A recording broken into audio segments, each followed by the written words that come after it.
This lecture is the third in our series from Chapter 11, and the topic today is sustainable agriculture.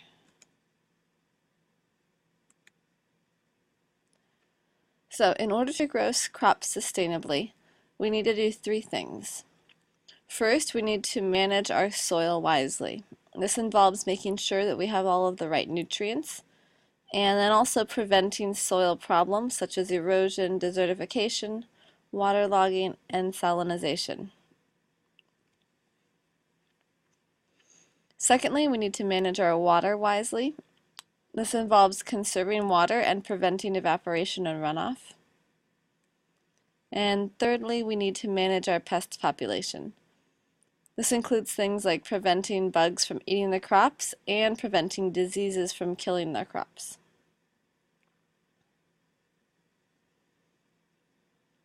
Now, first of all, let's briefly discuss what organic food is considered as defined by the USDA. So the USDA stands for the United States Department of Agriculture, and they oversee the process of certifying food grown in the United States as organic. If something is organic, it means that it uses a minimal amount of commercial fertilizers or pesticides. So we're not using things like Miracle-Gro or DDT, Roundup, those kinds of things. And part of being organic is that soil has to be managed well. So a lot of the techniques that are included in organic farming are related to managing soil.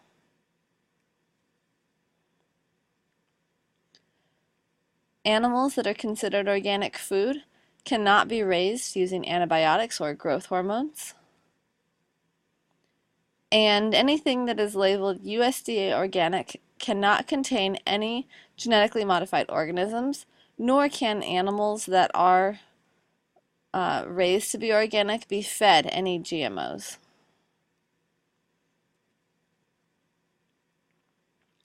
So let's take a look at actual techniques for organic farming. First of all, similarly to Lecture 11B, we have a comparison of two different types of fertilizers. Organic fertilizers are things like animal manure, green manure, or compost. And one of the benefits to organic fertilizers is that they improve the soil texture while at the same time adding nitrogen, phosphorus, and potassium to the soil. Organic fertilizers also stimulate the action of bacteria and fungi, which improves the ability of soil to decompose. And organic fertilizers help with the water holding capacity and help prevent erosion. Now, one of the drawbacks to using organic fertilizers is that there's high transportation costs associated with moving these fertilizers from place to place. So if we have all of our manure being generated in one location, like say at the cattle feedlot, and we need to put all of the manure on our cornfield someplace 10 miles away, we're going to need to use very large trucks to haul that manure back and forth. And this leads to pretty high costs when it comes to transportation. Now, the second type of fertilizers are synthetic fertilizers or inorganic fertilizers. They don't have any humus or decomposing organic material to support organisms. And one of the things about synthetic fertilizers is that they target only the specific nutrients that may be needed in the soil. So they supply nitrogen and phosphorus primarily. They may include potassium. A lot of them include a potassium content. But over a long period of time, synthetic fertilizers or inorganic fertilizers lower the oxygen content of the soil. And while they're much easier to transport than organic fertilizers, they do require a lot of energy to produce. So these things are synthesized chemically in factories and then distributed to farmers.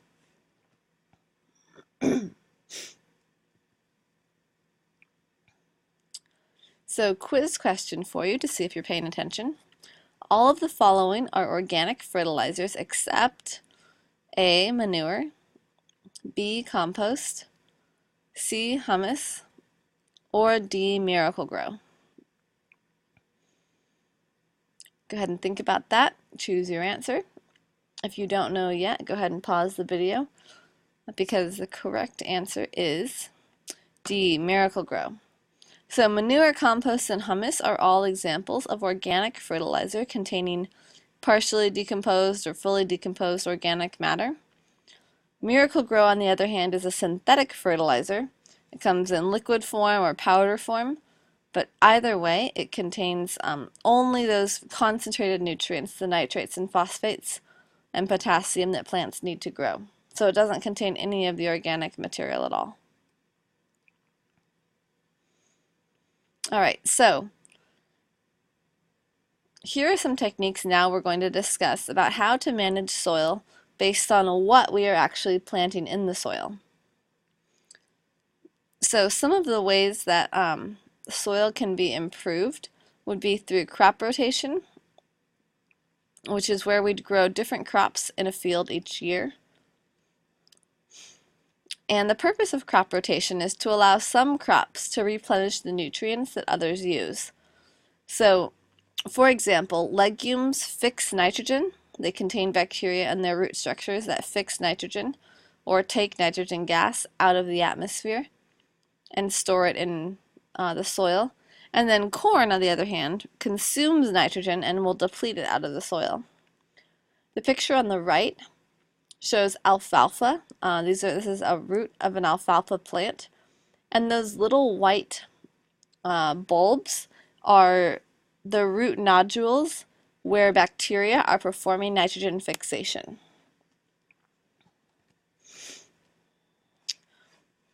Now there's another technique where farmers grow deep root and shallow root crops from one year to the next, and that will help improve the soil structure and aeration.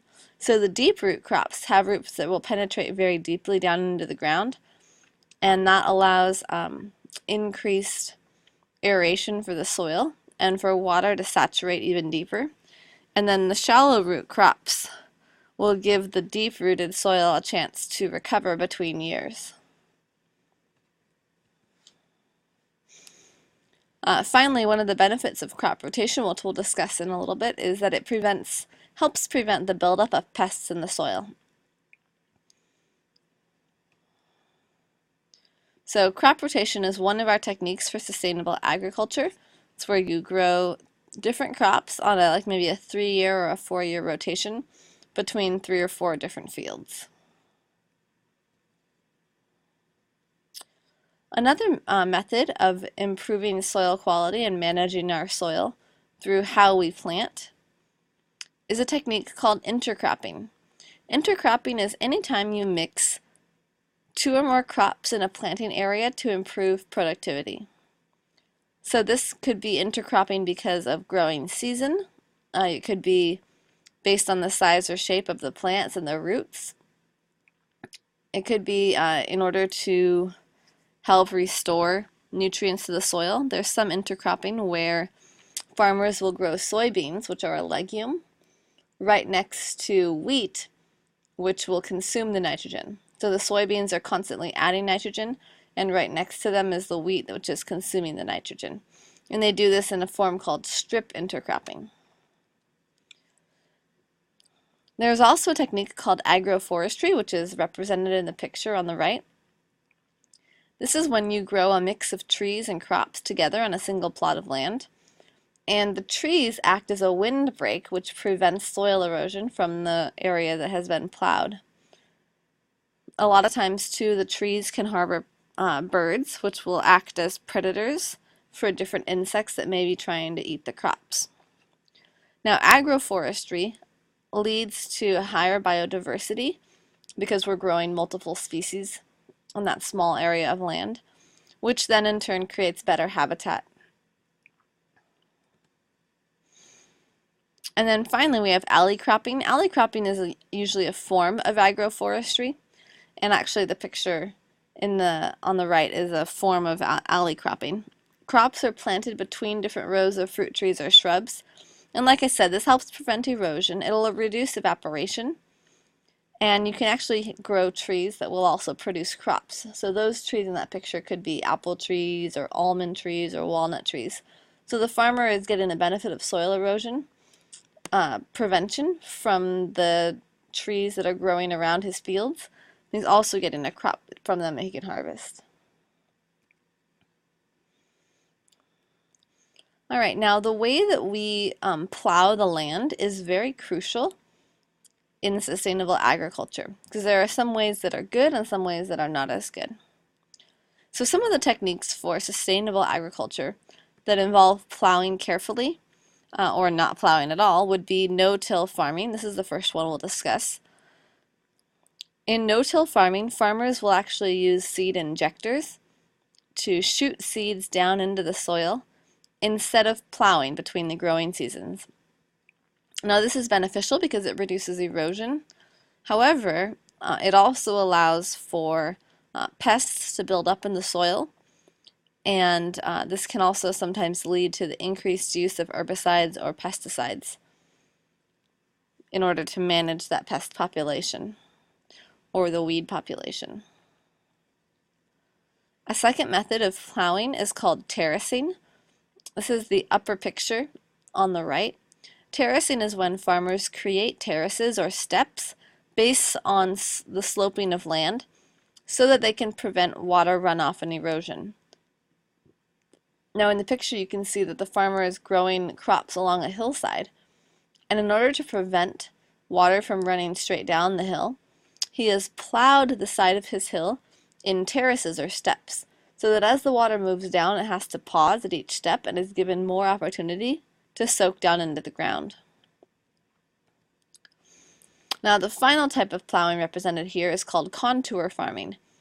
This is when farmers will plow their rows along the contours of the land rather than sticking to a straight, either a square arrangement or a circle arrangement. Now the benefit to contour farming is that this allows farmers to use land more efficiently and also helps prevent erosion. It can also give the farmers a little bit better crop productivity because they're able to tailor the crop grown along each row to the particular amount of water that's available in that space.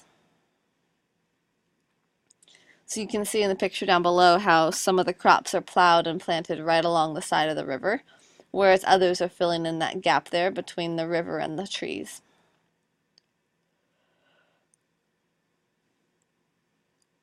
All right, quiz question for you.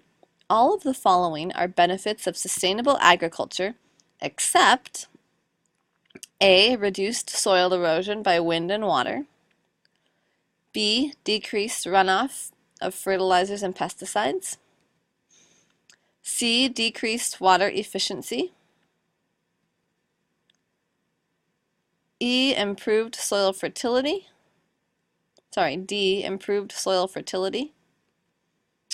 or E, all of the above are benefits. Now go ahead and think about that for a minute. And if you aren't sure yet, pause the recording, because the correct answer is C, decreased water efficiency. Now, sustainable agriculture generally will actually increase water efficiency. It's one of the things that we look for. But all of the others are also benefits of sustainable agriculture. We do reduce soil erosion, we do decrease runoff, and we do focus on improved soil fertility. However, we don't decrease water efficiency. Sustainable agriculture actually increases water efficiency. So hopefully you all got that right. All right, so speaking of water, let's talk about how we manage water. And there are many different ways that we discussed of irrigating land, and that was in chapter 8 and 9 from last unit.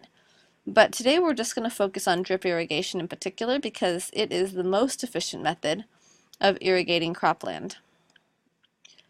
So the way that drip irrigation works is we have water that runs through tubes or pipes directly to the base of plants.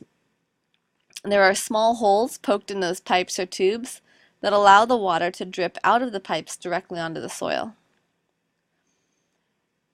Now, one of the benefits of drip irrigation is this requires a lot less energy to pump water because we're not trying to put it under enough pressure that we can shoot it through a sprinkler. It only needs to be able to drip out of a pipe. This also helps reduce the soil problems of waterlogging and salinization because we're managing very carefully how much water is actually applied to the plants. It helps reduce water evaporation and waste by up to 70% because water is being applied directly to the root of the plants where it's needed, and more of it is then absorbed by the plants compared to sprinkler methods or flooding methods where a lot of the water is lost into the air. Because we're being very careful about how much water is applied, we also reduce runoff, which can help reduce soil erosion as well as fertilizer pollution in surrounding waterways. Again, all of this is because we're managing our water wisely and applying the right amount of water to exactly where it's needed on a daily basis. Now, all of this sounds too good to be true. And yes, the drawback to drip irrigation is that it is very expensive to install. It also doesn't work on crops that are going to be annual crops where they're plowed up and replanted every year. So if you imagine a crop like wheat, it doesn't make sense to lay drip irrigation for a field of wheat and then plow that field up the next year and remove all the drip irrigation. So drip irrigation is much better for crops that are going to be on a permanent basis or that are going to be like things like trees where they're not going to be moving around from year to year, or the ground isn't going to need to be plowed.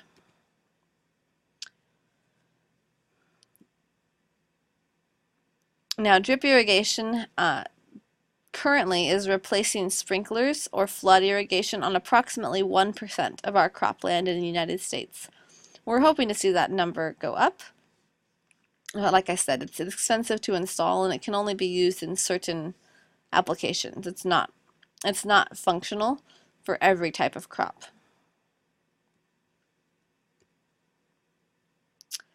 All right, finally, let's talk about how we manage our pests.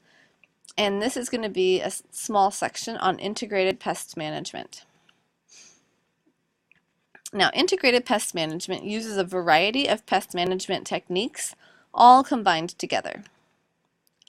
The goal is the management of the pest population, not the eradication of pests. So, for a long time, the policy of the government was we wanted to eradicate all of the pests, which means wipe out, completely remove, to a point where there's not a single pest of that particular type in existence anymore.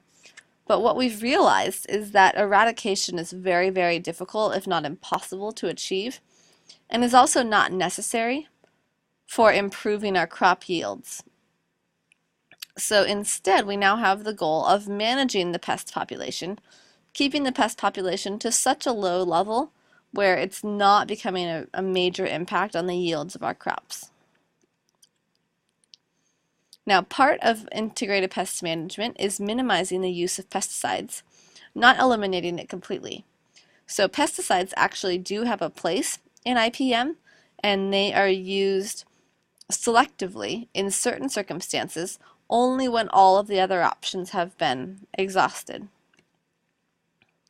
So what are the other options? What are the other techniques that we combine in integrated pest management? There are several. There's actually a couple that I will mention too that aren't on this list. So first of all, crop rotation. Moving the crops away from the pests helps reduce pest population. Intercropping creates a challenge for specialized pests because we're now growing multiple crops on one area of land, and it's more difficult for those pests to find the crop that they're looking for. Agroforestry, like we said, provides a habitat for birds which will consume insects, and that can help reduce pest population. Using targeted predators like parasitoid wasps will also help reduce pests. And one of the key parts of integrated pest management is the frequent inspection of the field by farmers. Now, this not only helps improve crop yields because pests are being monitored, it also helps make the farmers more aware of other issues going on with their crops so that they can better improve things like irrigation or planting seasons. Now, a couple other techniques of integrated pest management involve the use of different biological techniques.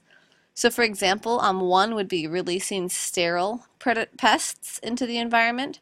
If you have, let's say, a fly that is eating your crops and you want to prevent or inhibit the reproduction of that fly, you could release a whole bunch of sterilized male flies who will mate with the females, but because they're sterile, won't produce any offspring. And that can reduce the overall fly population.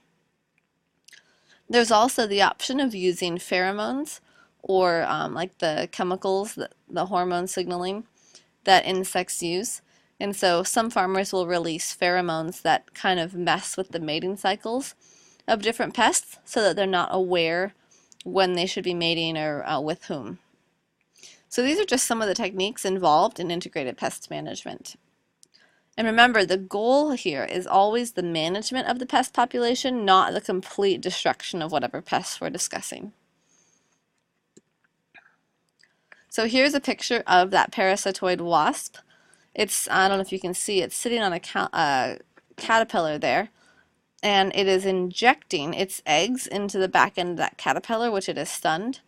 Now the eggs are going to grow up and hatch, and the baby wasps are going to eat the caterpillar as they grow, and then they themselves will go and target other caterpillars. Now the benefit to integrated pest management using wasps like these is that each species of wasp is specific for a species of caterpillar. So there isn't like there's a lot of crossover, like we're going to accidentally kill these bugs that we really do want. Each species of wasp that exists that targets a caterpillar is species specific to that caterpillar. So we're not going to have a lot of collateral damage, if you will. So final quiz question for you. All of the following are techniques associated with IPM or integrated pest management, except A, the increased use of pesticides, B, crop rotation, C, alley cropping, D, the increased use of specialized predators. I think those are all the choices I put on there. So go ahead and consider your options and choose the correct answer. And if you don't know yet, pause it so you can think about it a little bit more. And the correct answer is A, the increased use of pesticides. So integrated pest management, we will actually see a decreased use of pesticides because pesticides become our last resort. Rather than just dumping the whole field with Roundup and trying to kill anything and everything we can, we'll see if there are other ways that we can manage our soil and our crops and our weeds and our insects. And then as a last resort, if we need to use pesticides, there are certain pesticides that are permitted. And then crop rotation, alley cropping, and using specialized predators, all of those, of course, are components of IPM. So that concludes our lecture for tonight. If you have any questions, feel free to email me at any time or just ask me in class. And I thank you for listening, and I'll see you soon.